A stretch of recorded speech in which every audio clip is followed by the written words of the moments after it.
Mao ni siya mga kabukid ang Atlas moth o Attacus lorquini.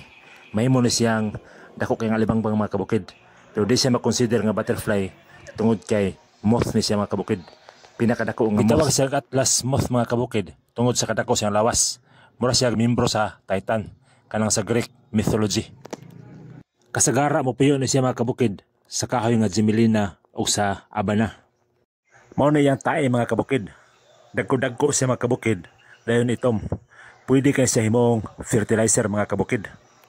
Humok siya mga kabukid kay ulod siya. Pero kana iyang tango mga kabukid kanang gitawag og mandible.